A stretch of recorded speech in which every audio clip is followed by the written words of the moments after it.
प्रभु जी के मनी में बसावल करा।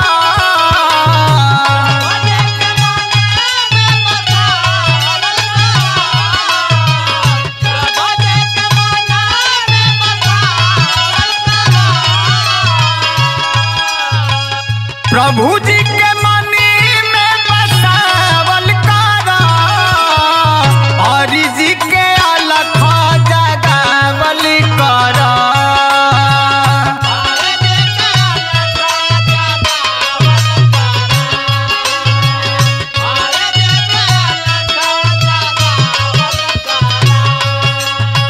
सात बजे को सीताराम, 8 बजे को राधे श्याम।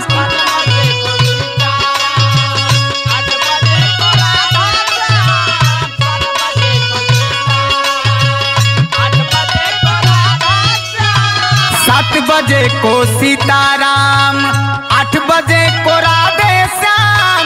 9 बजे नागेश्वरी नाम गावल करा।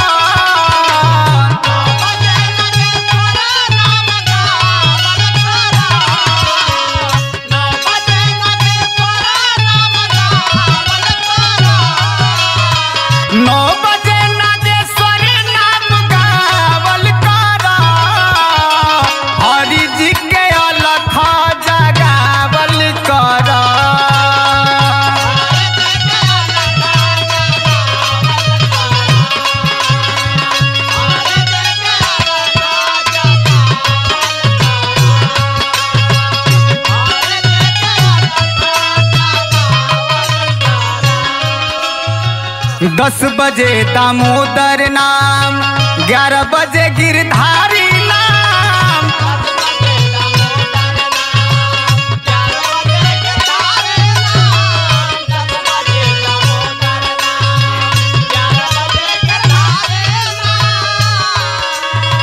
12 बजे बनवारी नाम गावल करा।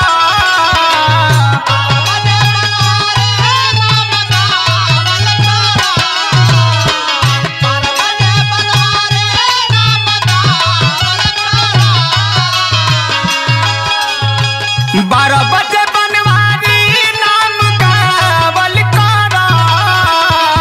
हरि जी के अलख जगावल करा।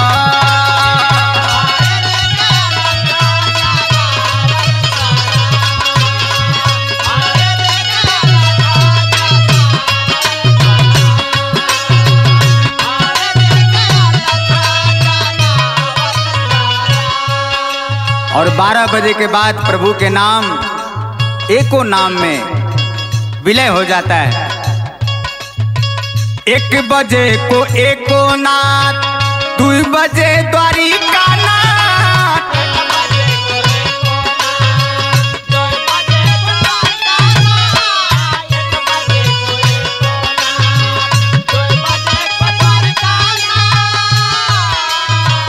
1 बजे को एको नाथ, 2 बजे द्वारिका नाथ। 3 बजे त्रिलोकी नाथ गावल करा।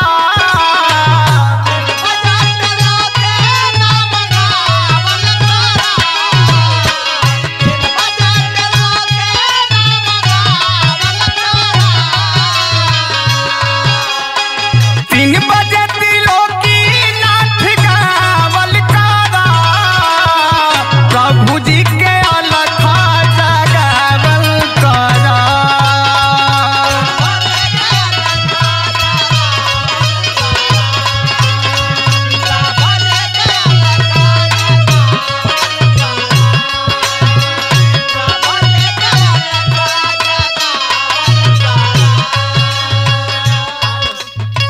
चार बजे को चारों धाम, 5 बजे परमेश्वर धाम।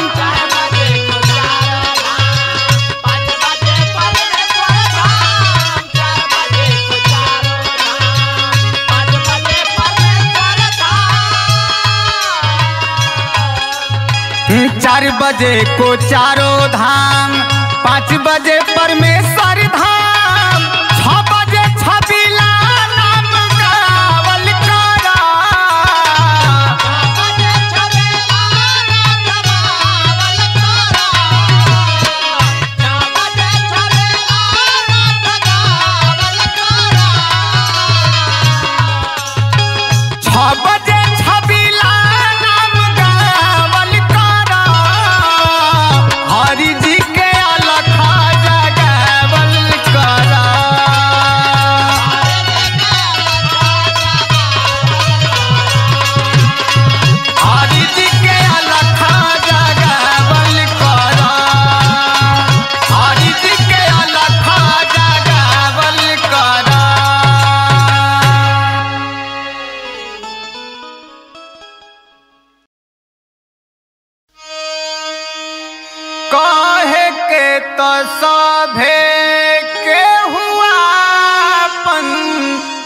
आपन कहावे वाला के बा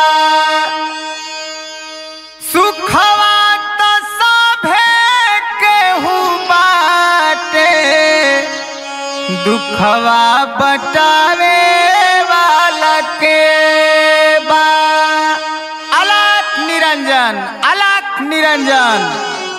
जय गुरु गोरखनाथ, जय गुरु गोरखनाथ। बच्चा कोई घर में है? भिक्षाम देही, भिक्षाम देही। अरे के हा?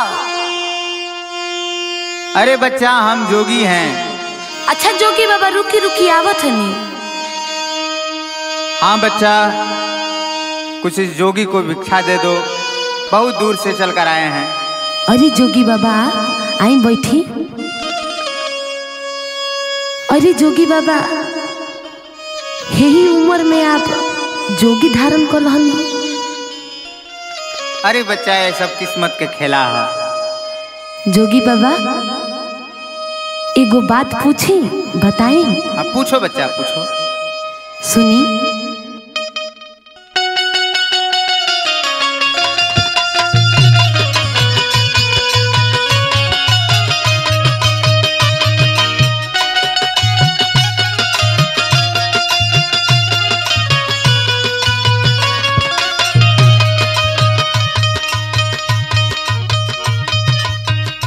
कौवने करनवा जोगी जोगा वह रमावला हो, जोगा वह रमावला हो।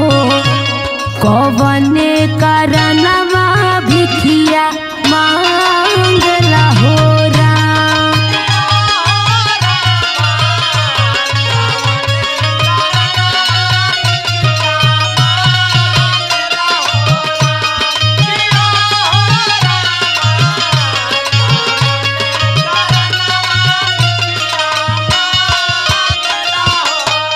अरे बच्चा इस जोगी को भीख दो, ये सब जानकर क्या करोगे? अरे बाबा बताई, इतना कम उम्र में आहै जोगी के रूप धारण कलहनी आप। अगर नहीं मान रहे हो तो सुनो बच्चा। सुनाइए बाबा। माई के करनवा जोगी जोगा वारा मावली हो, जोगा वारा मावली हो। नारी के करनवा भिखिया मांगिला हो ना।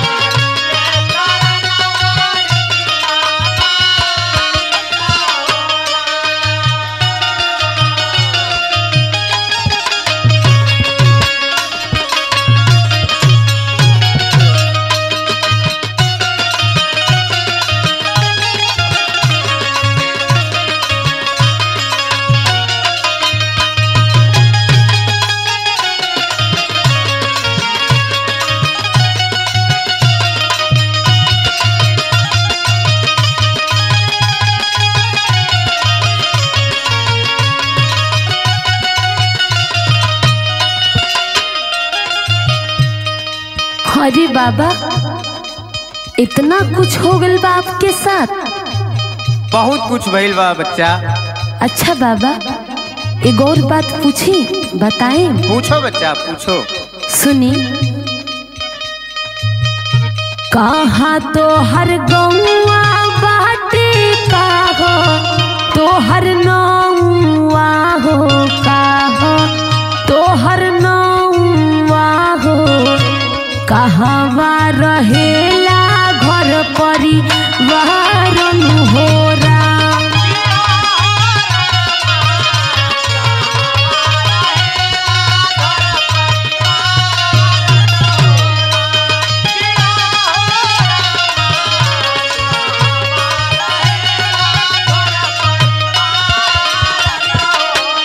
अरे बच्चा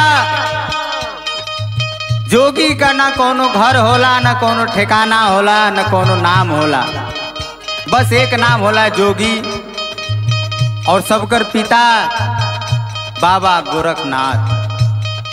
ई तो बात ठीक कहतनी बाबा। अगर नहीं मान रहे हो तो सुनो बच्चा। सुनाई बाबा। गोरखपुर गौआ बाटे हमसे राजनामुआ हो, हमसे राजनामुआ हो। आऊ हमें बघारा परिवार होला।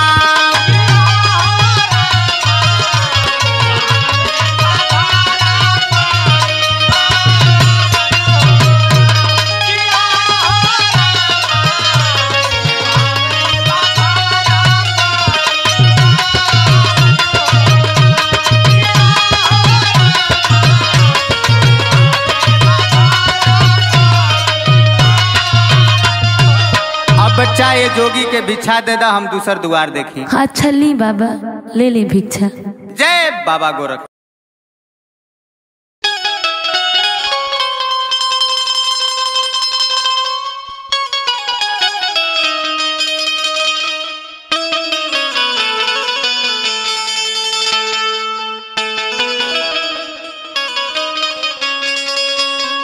इन नश्वर शरीर के कोनो भरोसा नहीं खे भैया, कब कहाँ चल जाई। यही से कवि जी ये गाना में लिखले हों कैसे। अरे बड़ी रे जतनी कई के तोहरा के रखली, साबुन तेल लगाई हो।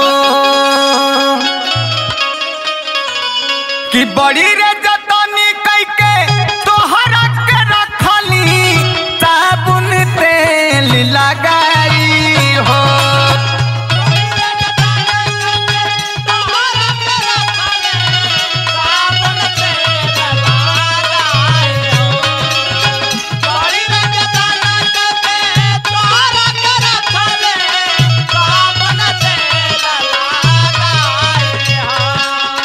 बड़ी रे जतनी कई के तोहरा के रखली, साबुन तेल लगाई हो।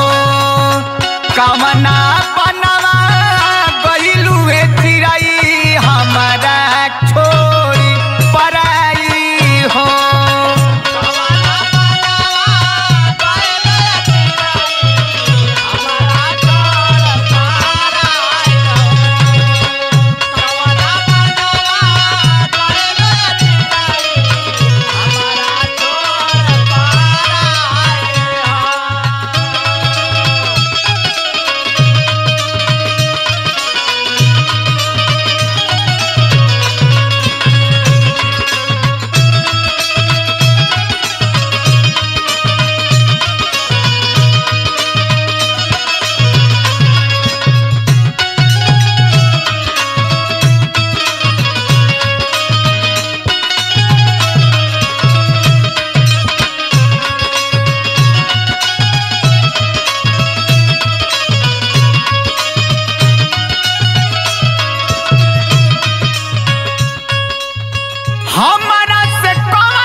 हर जाई हो।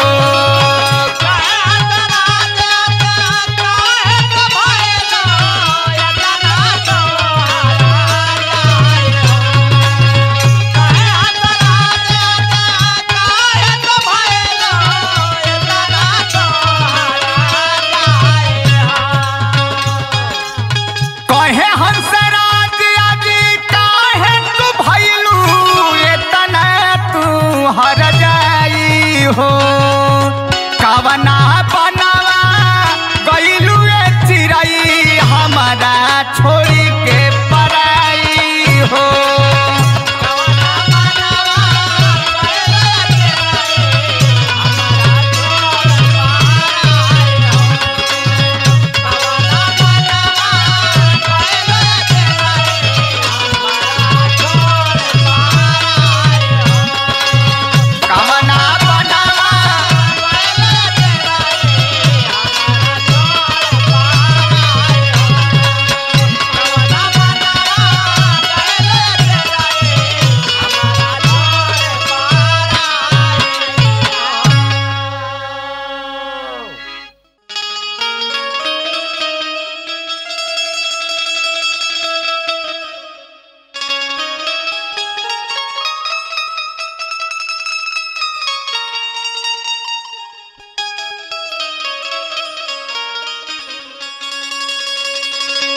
ए भैया,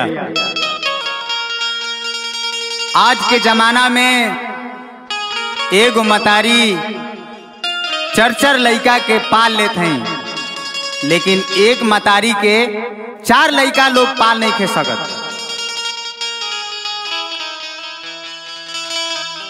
बाकी जे ए जमाना में मतारी के दिल के दुखाई वो कभी भी सुखी ना रहे। देखिए गाना में भाव बा,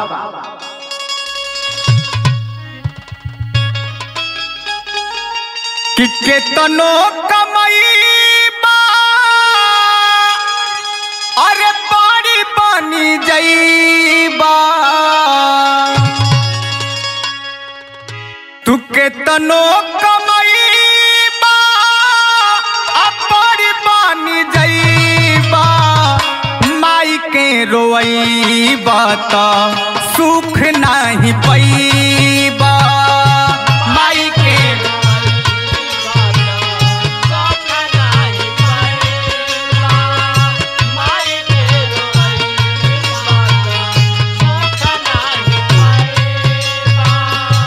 केतनो कमाईबा तू बड़ी बनी जाईबा।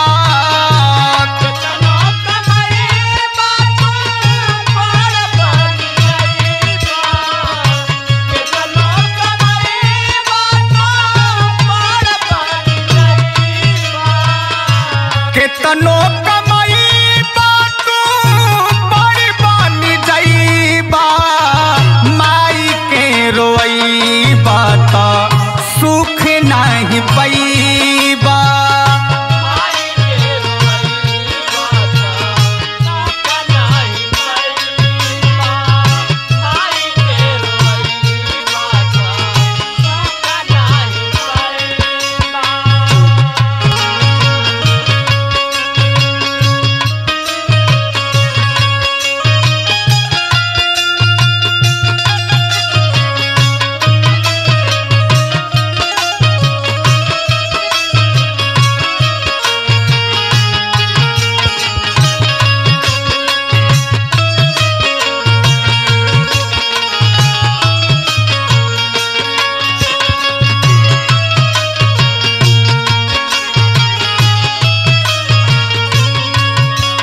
माई एक ऐसा नाम है ए भैया, अपने बच्चा के कितना कष्ट से पाले ली, करा के जन्म देली। 9 महीना माई गर्भवा में ढोवेली। दुख तकलीफ सही मुहवा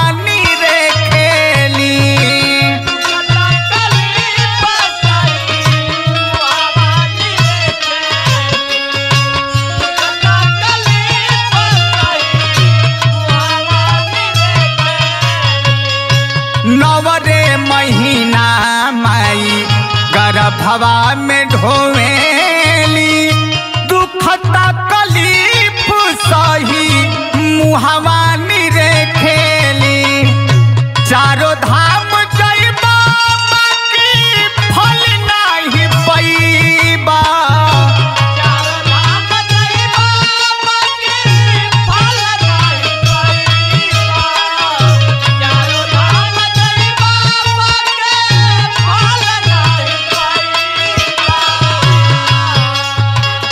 चारों धाम जइबा बाकी फल नाही पैबा माई के रोइबा त सुख नाही पैबा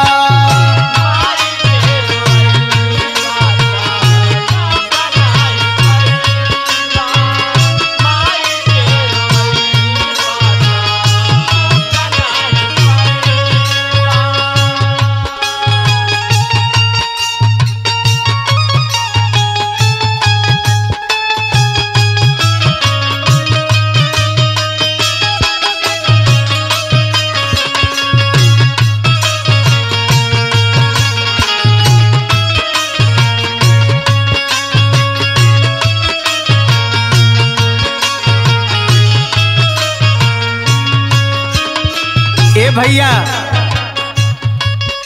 माई भले अपने नाही खाली अपने उपास करेली लेकिन अपने बेटा के जरूर खियावेली अपने गीला कपड़ा पर सुत जाए लेकिन अपना लड़का के अपने बेटा के सूखा कपड़ा पर सुतावेली अंगूरी पकड़ी के चले सिखावेली भूखे खुद रही हाथे मुंह में खियावेली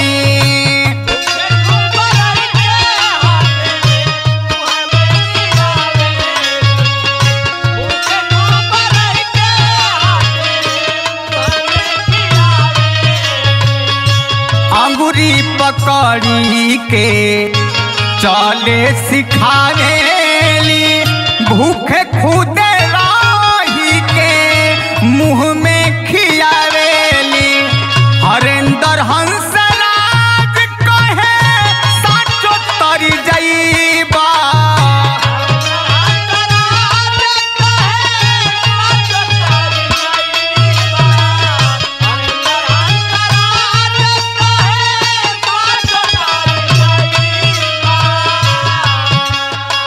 हरेंद्र